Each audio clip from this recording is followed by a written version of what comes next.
Going live. We're going live. Woo! What's up? It looks like we're pixelated.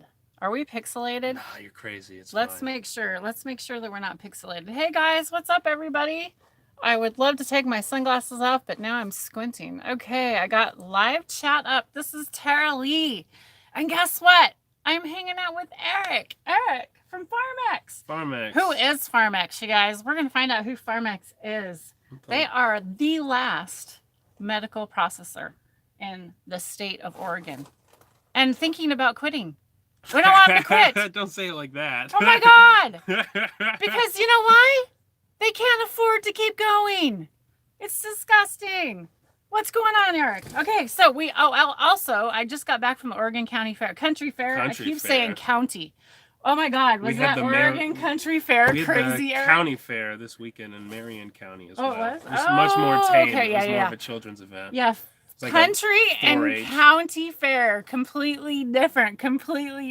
What's up, TSP? One had Thanks goats, for coming in. And the other had people dressed as goats. Yes. One fair has goats and people dressed as goats at the other fair. That's the perfect way to put it. I think they were actually like minotaurs. Minotaurs, right? Or are those the ones with the goat half bottom? Yeah, the half bottom, I think. The human goats. torso. Yeah, it was so cool. So before we get going here too long, I want Eric to take a dab. I pressed some of my Orange Hill Classic, and that is an amazing orangey, total orangey, orange cleaner taste. And Eric's gonna taste that for the first time today. And I'm gonna do it here on the little X Vape. Thank you, Mr. Nash. So, anyways, this is gonna go out to my friend Eric here, smoking on this little mini mister here. We'll let him take a dib.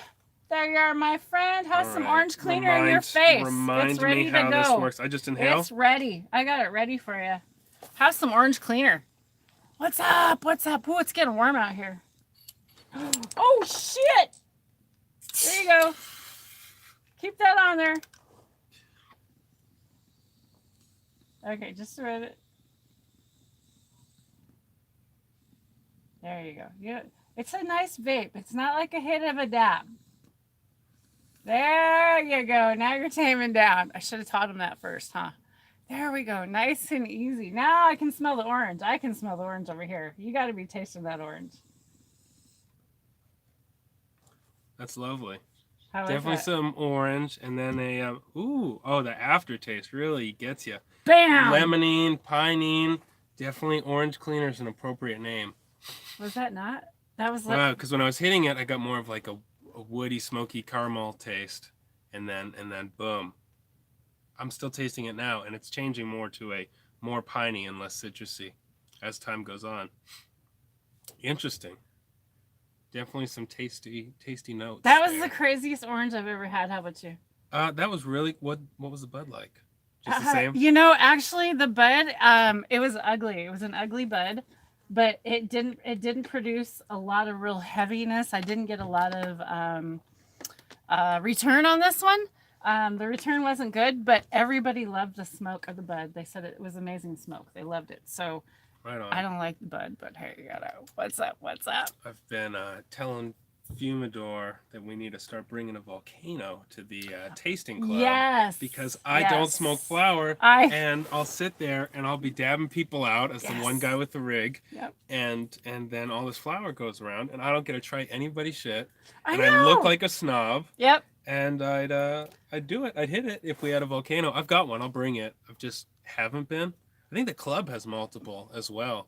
Well, it's They're so upstairs. Funny because just this weekend, everybody passes a joint around, right? Mm-hmm. Well, I actually kind of passed this around the circle. It was kind of fun. Did you go to the drum circle? I did. Oh my God, the drum circle. You guys, if you didn't watch my drum circle videos, go back and watch them. That was the best drum circle I've been to in a long time. Oh my gosh. If you want to see people tripping balls, you follow the drums. And that's where they are, because that's what they did. They heard the drums. That was the best people watching place ever. Like if you want to see people act primal, you get like 30, 40 drums going and a real heavy beat and some LSD.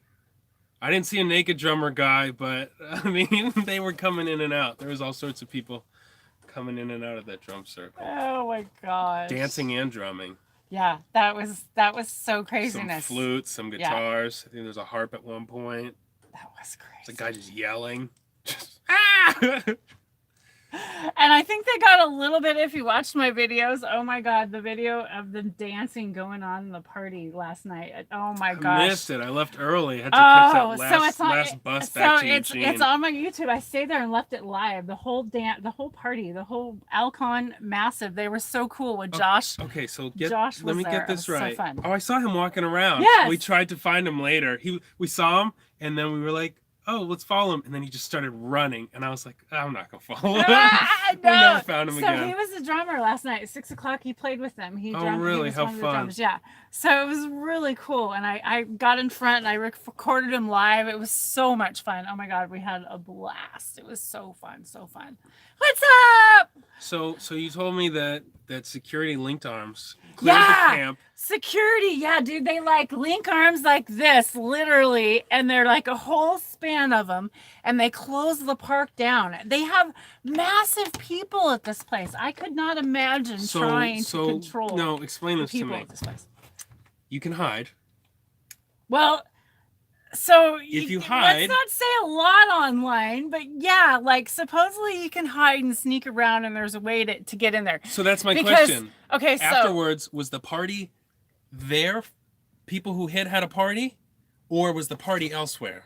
No, the party is in there. Okay. Okay, so and what happens is how wild does it get, and how long do you have to wait? Because I'm assuming the staff don't just completely disappear. No, do they just let it happen if you know what to do? Nope. You have to be on watch all night long. The whole time. Was it moving? Okay, was so it what happens was the party is, moving? No, there's parties in every space, right? Okay, so each platform, each band like has a space, sure. And each stage has an event going on. After they close it down for everybody else, all of the after workers get to come in, and they get to have a party. They have bands playing for them on stages, so they get to see performances. And they get to hang out, and you're having the secret still open. Parties trying to blend in with them, or you're having parties on your own? No, you're with all the people. You have to pretend that you work there. Yeah, they helped you sneak you in. The people that helped you sneak you in want you to hang out with them. They're your friends, right? Okay, see, I thought just anybody could hide, and then no. So you have to know. Anybody can hide. They don't care. They don't care if you're there. They don't know. It's by a wristband. There's around 10 to 8,000 people working there. They don't know everybody. Working there. So the wristbands. Wristbands meant different things. How'd you get wristbands? Their wristbands. No. They just didn't check your wristbands. You had to not get caught with that wristband because their wristbands glowed. It was under neon or that black lighting, right? And ours were dated. They were not under the. Was the it black just a lighting. generic ass wristband? No, they were beautiful. They were fancy. Very pretty. You can't go get one. Can't go buy one. Yeah, they're very pretty wristbands. Like, yeah, it would be like you would not be able to buy one. Definitely not be able to buy one. So yeah. So would you like another dad? Or should we go? Do you want to show us anything, or do we want to actually just get right into the details and talk dirty here? You want to talk shop? We can talk shop. Do you guys want to hear? Do you want to hear dirty talk? Like, talk about like. We're going to talk some dirty talk about what the Oregon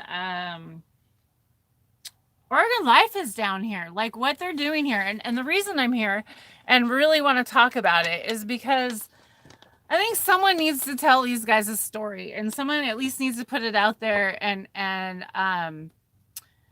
document this. This is going on right now, documenting this. That they're actually considering not processing for medical growers or medical people anymore because the state is costing them so much money. Yeah, so basically the situation is that over the past 3 years or so, the OOMP's dwindled down to 3 dispensaries, myself as a processor, probably a couple hundred growers that are actually being tracked and jumping through all the hoops and loops. But the problem is they've priced us out of existence, essentially. If somebody wants to grow, they have to pay $200 a patient. They have to track, which is $480 a year in metric. These are typically, sick people or, grandparents or, I don't know, they're small backyard grows. It's nothing big. Got to jump through all those hoops, and then if they want to process with me, they've got to pay another $600 a batch in testing, and it's cost prohibitive. It's definitely not cheap or easy to do, and there's definitely not a market to move So their product. $600 just to test one batch that you've processed. Wow. Yeah, and we're stuck at relatively small batches, because for every product that you do, a new product that you do, it's a control study. So you make it for the batch size, and there's tiers. So we did, for instance, the 230 gram batch size because that's what we could afford to do at the time. Yeah. It does cost too much. It costs way too much to be an OMP patient right now, and you've got to pay an extra $200 that you never had to pay before, and you have to pay extra for tracking. So that's what he's talking about. So that's the story everybody says. There used to be 80,000 OMP patients, and now there's like 30,000. And the most common thing I hear is, "Oh, I couldn't afford to renew it." You have to pay a doctor every year. You have to pay the state every year. And you've just got to continuously jump through more hoops. You used to be able to grow 96 plants mature on your property and infinity immature, and now it's 12 plants residentially. And it sucks. And then they took patient purchase limits down from 24 ounces a day to 1 ounce a day, and then brought it back to 8 ounces a day, but capped it at 24 ounces a month. 1 ounce a day. Yeah, which if you're going to make RSO, what if you make RSO? You need to go buy a pound. But the problem with that is, okay, if this patient's sick and they go through more than an ounce a day, should they have to go back to the dispenser? Someone's going through an ounce a day. They're not even allowed to. Oh, really? I mean, I believe they dropped it. Oh, my gosh. Wow. Maybe you can do, maybe they brought it back up to 8, but they did an ounce a day limit for a while. Wow. It's ridiculous, and it's a pain to renew, and something we're pushing for at the Oregon Cannabis Commission meetings and any other legislative or bureaucratic bullshit I show up to that they don't seem to hear, because I'm not the first person to push for it by any means, but is longer limits for the cards, or maybe even lifetime. Like, let's say you have a lifetime condition. If you have cancer, or you lost a limb, or you've got chronic pain, or you had metal in your spine, you shouldn't have to go do it every single year, maybe every 5 years or 10 years or just once, because it's costly and it also takes time. And then if you're actually sick or hurting, and you have to, take time out of your day and a caregiver's day to not only go to a doctor, but then go do the paperwork, and it's rough. Shit. And you know what sucks is, since they raised the grower fees in 2011 with House Bill 3400, we're the highest cost for a medical program in the nation. There's like 20 other states with medical programs. Half of them are free. Some are like $25 a year. Ours are like, $200. I think there's one other state that has them like that. Maybe Michigan, Maine, something like that. But we're tied with one other state for the most expensive. But then we also have the doctor fees. We got tracking fees. And now OLCC and ODA and OHA are all, going after us. OLCC asked for $7 million for money just to inspect OMP grow sites. Oh, OLCC, why do they need to do that? And when they've shown up here, they've done nothing but make a mess out of my metric. That is crazy. And since 2011, there's been multiple occasions where they've used the OMP surplus, which is all license fees, that's where they get the money, to balance budgets for other OHP programs.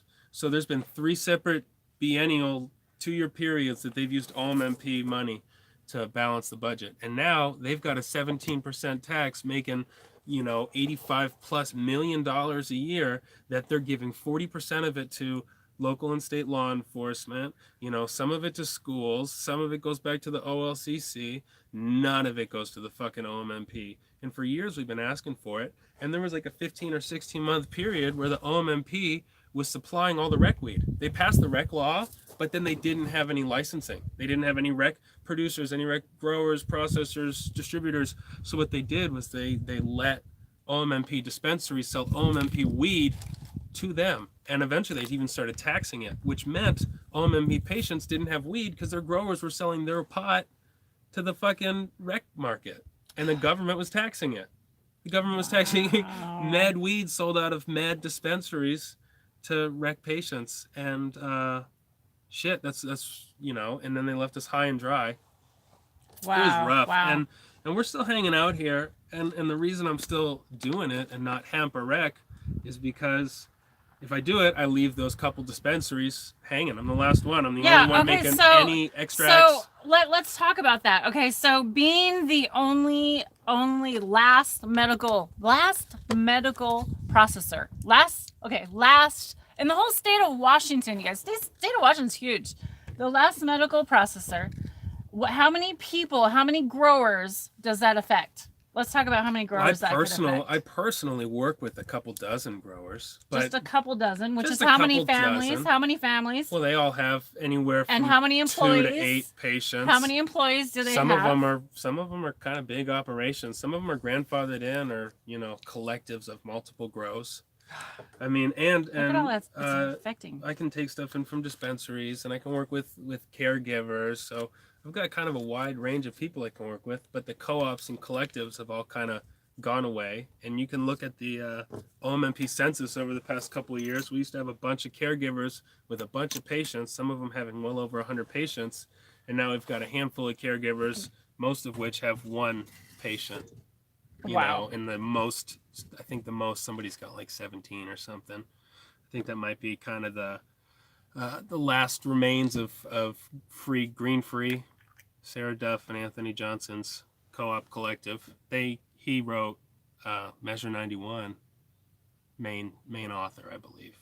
Now, see, I don't know much about this because I am not into the whole law part of it down here in Oregon, because guess what? All of our laws are different. That's another thing that is so frustrating.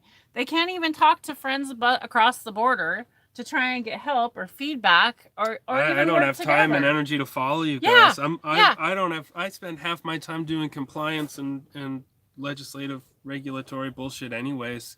I don't have time to see what you guys are doing. Barely have time to follow hemp. Yeah. So so first of all, he's struggling because of one, the amount of money that it costs for him to keep going, and the amount of money it's costing to even have all these tests done.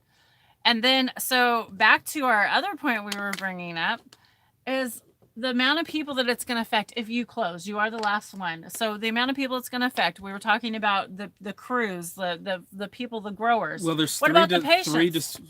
So the 3 dispensaries I work with all supply hundreds of patients. Okay. Now we got 3 dispensaries that it's going to affect. I mean, shit, if I run out of gummies for a week, I hear about how much people are asking for like one product. Gummies for a week, and they're already or distillate or dabs or FICO or whatever. I mean, if we run out of anything, I mean, we hear about it pretty quick. I mean, people don't always have black market connections. So, yeah. I love the black market. Let's talk about what they actually do supply for medical patients here. What do you supply for the medical patients here? So we've got all of our endorsements. We have can do tinctures and suppositories and concentrates and extracts and edibles. Our biggest sellers by far are not my favorite products, especially in terms of what I think is medicinal. It's distillate and edibles. But when we do it with the most medical approach possible. I don't do any cuts in our distillates, no MCT, PG, VG, all that bullshit. Our terpenes are all cannabis derived, and by cannabis I mean steam distilled from hemp. All cannabis derived terpenes, you guys. And she smells them. They don't and use. dabbed Yeah, them. they're good. They're dope. The terpenes, if anybody's looking for terpenes, this guy's got we some still have them. eBay took us down. Connections but here. hit Go ahead us and up. taste. Go ahead and taste a little bit more. Um, This is so. Don't put your hand over there. There you go. I'll just do it. There you go. Just twirl it like that. That's all you kind of want to do. Now this is some strawberry OGs. Hitting some strawberry OG. I grew this last year in my medical garden in Washington. This is rosin, all processed. So as soon as it goes federal legal, there must be a United guideline for this situation. All states need to be. Yes, all states do need to be on the same page. You know what? That's the problem. We are too busy all being distracted by our own state problems. We all need to unite as a nation, come together and have all the same laws, especially for medical health. Medical in the United States has gotten to be ridiculous. Look at all of the freaking commercials. If you guys are listening to all these commercials at night, all the pharmaceutical commercials talking about depression, health, can't get to sleep, insomnia. If you've got a problem, they've got a pill for it. You know, come on. Like, There's a vineyard back there, and they've got barrels of wine and grapes on the vine and product, you know, being processed, and they don't have cameras and yeah. fences. Yeah, look at that. And Look at that. Right behind us, you guys. Check out that winery right behind us. I don't know if you can zoom in. Oh, yeah, you don't can. give away my location too Oh, much. no. No, Okay, we're look. fine. Okay. We're on. We got to look at a winery right behind us. They're allowed to make alcohol all day long without fences, without facilities. I had to check in here, and I had to sign in. He's got cameras going 24/7 here. On the security here. And we're off the map because we're not allowed to smoke on site. Yeah, and we're not even site. smoking near the building. Like we're out in the middle of the field on a picnic table here. You don't like the labs over here, so like we can't smoke even inside a cannabis facility, of course. But that's okay. We're not even complaining about that. I'm complaining about all the other laws and the hoops that are making you guys jump through, because not only do you have to know how to process something and have the knowledge of all that, but you've got to figure out all the paperwork and all the hoops to jump through and continue with those changing laws. That's the problem. If my weights on anything are off, or if my counts on, if I have a batch of 500 scale. chocolates. A scale. He has a scale in there that has to be licensed. How often? How do they do that? Well, once a year I have to pay for it. I've got 3 different scales. One for flour coming in for stuff that's over a pound and under 6. And if we did more than 6 at a time, then I'd have to get a whole nother scale and license that as well. And then for less than a pound and more than 10 grams, we have another scale. And then for grams, we have a scale that measures and is licensed to NTEPE certified to like 0.001 grams. Oh, wow. And it can measure like another point past that. It's ridiculous. Wow. So they weren't cheap by any means. No. And then it wasn't cheap to license them. And then we have to do that every year. And then we have to get our kitchen license every year. And then we have to get this license every year. I mean, licenses alone, we're talking over $6,000. Plus metric is $480. So you're talking, it's a lot. And then we got rent, which isn't their fault. No. And then we have our security. That's a normal business, so that would be a normal business expense on most of that. But there's a lot of these things that these guys are doing that aren't a normal business expense because of all the extra licensing and all the regulations on this. If cannabis is supposed to be free, it's supposed to be legal.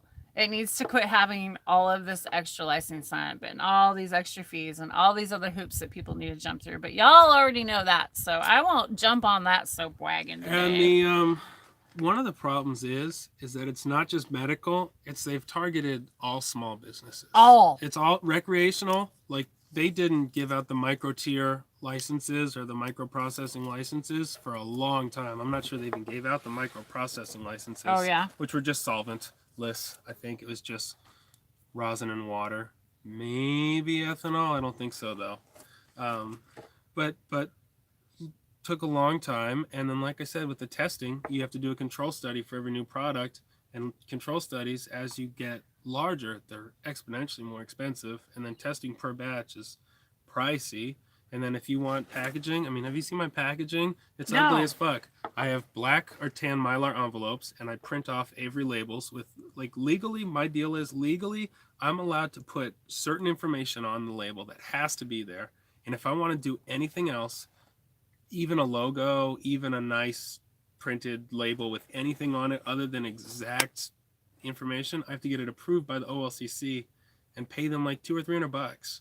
And it's like every time you change a logo or every time you change packaging. So let's say I do a package for my tincture and then a tincture that's a smaller bottle and then my Fico and then my gummies and then my chocolate and then my distillate and then my shatter and then my suppositories and then our for capsules. Every time. I think it's a little more than that. And then I hear it takes a couple weeks to get it back. And then it's like, so let's say I make a product and I'm ready to get it on the shelves and use my new labels. I have to wait for approval. And then it's like, I don't know how you guys are staying in business. And it's like, that's honestly. nothing. That's nothing for a big guy. But we're mom and pop. This is coming out of my Yeah, pocket. but someone doesn't have to. Does somebody have to pay $200 every time they change a wine label and a beer label? Oh no, totally not. And what's crazy is when you look at beer and food after being in the cannabis industry, and you see some like local person do like a one-off thing and just say things that we could never say and use things we could never use and do things we could never do, and it's like the only time they're hitting walls is when they want to use cannabis. Yeah. Yeah. No. I talked to one of the guys making a terpene infused beer, and I was like, "Oh shit, dude, we're selling hemp steamed distilled terpenes. Do you want some?" He's like, "Oh, we're not allowed to use them." I'm like, "What do you mean? You say it's terpene beer? Oh, we buy them from True Terpenes. It's a blend. We're not. FDA says we're not allowed to use anything cannabis in our beer." So okay, even the guys. people- So listen, to that everybody out there right now that is having alcohol that they claim to have cannabis in it. that doesn't mean that it doesn't have it. They're just not following the rules, as well as Coalition Brewing out of Portland, who So maybe Portland at one point is was saying, using terpenes derived from hemp, but I believe Interesting. the FDA statement that came out probably maybe as long as 6 months ago now. When was it was shortly after the Farm Bill got passed. FDA said no CBD in food or drink, and I believe that's the same law he No quoted. CBD, but what about terpenes? I believe he That was quoted that same piece of legislation. I Oh. can't remember his exact reasoning, but he was one of the brewmasters for Coalition and said they use stuff from True Terpenes because FDA said no, nothing from hemp or cannabis in their products. Interesting. Got to range up. Oh, we might get rained on here. I'm gonna have another little dab. Are you wanting another little dab? And then I'll do you another want little to? dab. What else do we want to little talk about? Are we thinking like, do you want to show off your office? Do you want to let's talk? Do you want to talk about? Do you want to go right in? Mystique. Do you want to go right into talking about what the dirty is you're gonna get ready to go to tomorrow? Like what you got going on? So yeah, if anyone's in Bend tomorrow, Bend, Oregon, we're going to an Oregon Cannabis Commission meeting. And what the Oregon Cannabis Commission is a commission that was put together, ordered by got some real rain. Governor Kate Brown about a year and a half ago now. Rain in not Salem. the first cannabis commission or marijuana commission that the state's had by any means. But basically the goal was to make some new laws, make sure patients still had access, maybe combined the OOMP and the rec market. It got a little fuzzy what they were actually trying to do. They broke into about 5 or 6 subcommittees: patient access, law enforcement, diversion control, product integrity, medical. They had some like doctors and medical We're getting rained people on that on. one. And basically the goal was to make recommendations to legislators and the governor. And if you move it back, No, you might get protected. no, I don't care if Is that's it getting waterproof? rained on. This is waterproof. Cool. I don't want my hair to get wet. Care about my hair. Our legislative session in Oregon just ended. It was actually in the news a lot. You might have seen my personal state representative Brian Boykist made some like violent See, and threats. I don't follow any of your guys' news. Well, he so was I don't in the even know news because what's the going on. Republicans all stormed out, and then this governor was like, "Well, I'll call the state police to round you up."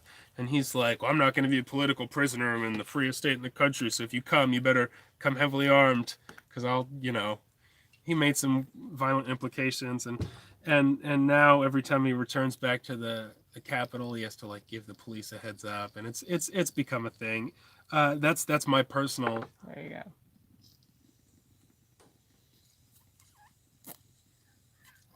You don't have to suck that hard. Why everybody thinks they have to suck that hard on these things? I don't get it. Everybody likes to suck Because I'm not hard. getting a big hit, so I'm like. Well, I'll I hit know, harder. but it's supposed to be a vaporizer. It tastes good. Yeah, it's yeah. Smooth. Okay, so Anyways, tomorrow's meeting is of the Oregon Cannabis Commission, and they have a bunch of subcommittee meetings in between. But it's going to be a meeting of the full commission with the heads of all those subcommittees, and basically a lot of it's OMP talk tomorrow. And Pete Gendron from Project Scarecrow and Oregon Sun Growers Guild, Pioneer Pete, he's going to be there. Dr. Rachel Knox is the new-ish chair, so she'll be leading the meeting. Probably have some other familiar faces there if you're in the OMP Circle. I'm gonna go there, speak tomorrow. They're doing a listening tour, so there's gonna be a 4-hour meeting, and at the end, after the meeting, they'll have a 1-hour segment for people to talk and them to listen. So are they recording it anywhere? Recording it? So if they wanted to they go, typically have audio information? recordings. You can find audio recordings, and Okay. some of the meetings they don't even have in person, and they'll do over the phone. So some Oh, stuff is so they only don't even audio. have to. Oh, Some people have shown up and done film. Mike McDonald's shown up. Hood Film Collective shown up. There's another gentleman whose name I can't remember, who's shown up a couple times and filmed. So they're out there. They're actually reporting on it. I think Sunny Sanchez is a medical grower. I think she does live streams. Mm-hmm. Some of them can get kind of heated and fun. Piss off the OLCC representative is a game we like to play. But I'm gonna go speak tomorrow and probably read a prepared statement that I've been working on, just saying we're fucked, dude. Because I've gone and spoken to them a couple times, so they know who I am at this point. And I'm gonna say something along the lines of, I don't know if you guys can actually help me, but if you can, we need to do something now. You got $85 million in tax revenue from the OLCC market. You're giving it away willy-nilly to law enforcement. I mean, I'm not saying I need money, but maybe don't charge me all these fees. Or maybe if you guys were able to give us some sort of financial backing, I mean, we could make medicine cheaper for the patients, and we could buy product from the growers, and we could their own Just recommendations. Give you a break. Own recommendations. I wish I had it in front of me right now, but you can go look up the Oregon Cannabis Commission's report that they made to the state. Their recommendations are saying the OMP needs funding now to operate it and enforce it, and that if we don't fund it now, then it's going to collapse, and that the state values having a functional OMP system and finding cheaper medicine for patients, and they haven't really given any solutions. So I don't know. Maybe if they work directly with me, directly with some of the other remaining dispensaries or larger grows, I mean, there's maybe 1 or 2 dozen of us where if you just waived all our fees or gave us, supplemented testing or subsidized whatever, I mean, shit, dude, we could actually operate and afford to exist. What about having, they're worried about all these testings. What about having all the testings being for free? That would just be a start. The state's not doing the testing. The state has all these state approved labs that they've certified, but they charge a shit ton of money, and I already get good deals. I already get probably 30 to 50% off my testing compared to the standard people, just because I beg and plead. And you do so many, and you are the last facility standing, and it gets directly passed on to the growers when I have to pay something, and the patients as well. I mean, if I save money, I pass that along to them. But if I have to spend money, I mean, the growers, if I process for a grower and they want to keep or sell that product, if I'm not doing a split or buying it from them, they have to pay that testing. And if you're growing 12 plants in your backyard and you want to have me process it, let's say you want to do an indica and a sativa run, you've got to do $800 in testing right there. Or let's say you did 2 plants of 6 different strains. I get good deals. You're still looking at like $2,000 to $3,000 in testing for somebody that wants to do a couple small batches. Wow. And we got to keep the batches below a certain size, or I have to go pay into a whole nother, control study size group, which, who pays for that? Me, I guess. Yeah. Ugh, so I don't see how you keep track of all the regulations, honestly. I spend half the time I wish I could processing, doing red tape, bureaucratic, compliance. He does more paperwork, you guys, than processing as a business. How are you supposed to do half your job doing their paperwork plus do your job? Think about it. And I can't afford employees just because our supply and distribution are so limited. If I brought in an employee to help me run during my busy times, I couldn't. I hire like contractors, subcontractors, just because I don't have consistent work. But the problem of that, every time your price goes up, it's going to be passed on to the customer or the patient. So if it passed on to the patient, then that's no point. So if the person's getting by and doing exactly what they need to do for the most minimal amount, they're going to obviously be able to supply the patient with the most consistent product, as well as being able to have the best cost, the best price. And honestly, our prices aren't crazy. I go into rec shops and see what they're charging, and they definitely have cheaper stuff, but they also have way more expensive stuff. Do they? So I'll keep my shatter. It's just behind the scenes right now. For instance, I'll do my shatter and waxes low end. If it came out a little dark, or the terp's right there, or it's older outdoor, you know, I'll sell it for like $8. Because remember, I have to pay for testing and packaging and labeling and my dry ice and my butane or time and rosin bags or whatever method I'm going about. There's costs involved. So I try to keep it dirt cheap as possible, really small profit margins. The dispensaries, I don't know if they need to be doing this, but anything I sell them, they double in price. So if I sell them something for $8, they're going to double it. $24, not 24. So if I sell them something for $16 right off the bat, which maybe that's what they 10, need to pay. 10 and 20. I wish that's what they did. But like to double your income, these retail stores should not be making. I'm not making. Yeah. So let's say I sell them something for $8. I agree. They make $8. I don't know what their expenses are, but I feel like their profit margins are much bigger than mine. Yeah, I agree.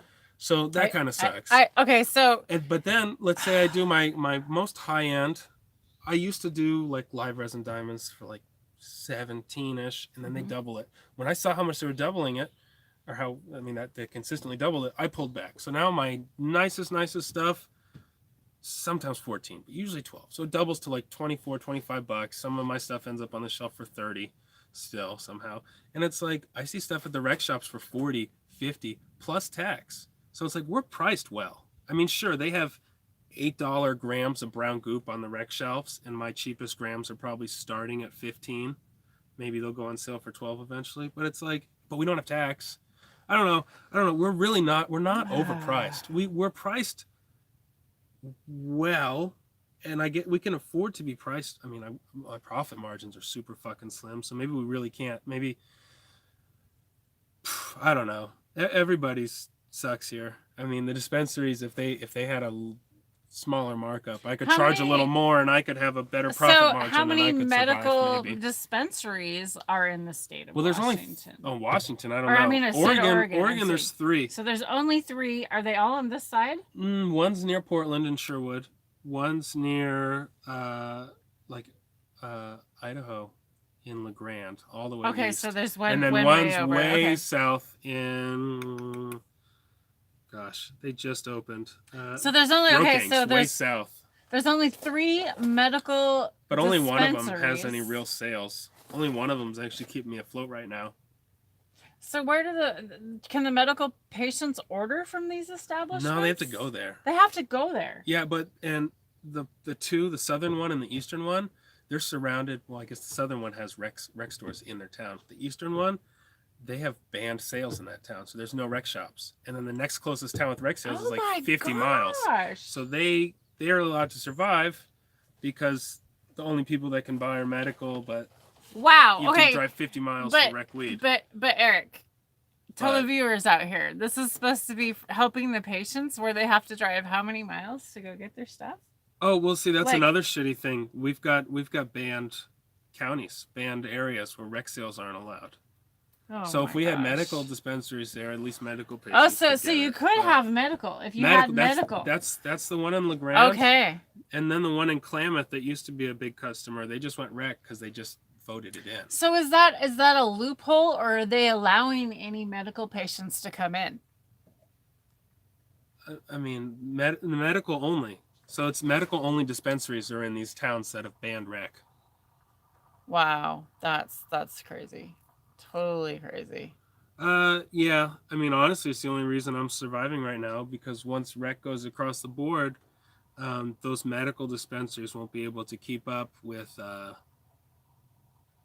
mean, sure, we've got higher potency products, and I like to think higher quality, and we're at least something different that's not on the rec shelves. But if they've got cheaper stuff and a bunch of other brands and all these I mean, why would a medical store survive? I'm curious to see how the one in Brookings does. They just opened about a month ago. They don't have their kitchen license yet, so I can't sell them edibles, consumables, tinctures, RSO, capsules, anything like that. Just dabs and pens until they get a kitchen license. They don't even have plumbing right now. And they've got eight recreational stores in their town. So, Wow. so like I said, my stuff's competitive in terms of like bang for your buck. But if you want cheaper dabs, there's cheaper dabs in town. There's always cheaper. There's always cheaper, but you know, you guys, you're gonna pay for that. Your quality of the product that you're gonna have is gonna be way less. Way less. You've been a patient 8 years. Yeah, it's terrible. Yeah, we've got higher potency. We can buy 100 milligram edibles and 4,000 milligram tinctures, and we can buy more at a time at the rec shops, and we don't pay tax. And if you grow, you can grow more. And there's still a handful of benefits. You can share with other medical patients easier and make a little money back. I don't know. I mean, Kentucky's growing hemp, dude. Get on it. Hide some weed in your hemp. Kentucky's growing hella hemp. Yeah. You might as well grow hemp. And in fact, speaking of growing hemp, Everybody should there's grow a hemp. lot of people growing hemp right now. I see Potent came by. Hey, Potent's out in Oklahoma. How you doing, Potent? TSP, how you doing? Hey, Octo, how you doing? Eric, find different labs, test differently. Yeah, I mean, now that ORLABs come into play, they're all having to spend a little more money and hit a little higher of a standard. But I'm still seeing discrepancies. I've had one place test for something and not show pesticides, and another place show them, and I've had potencies vary.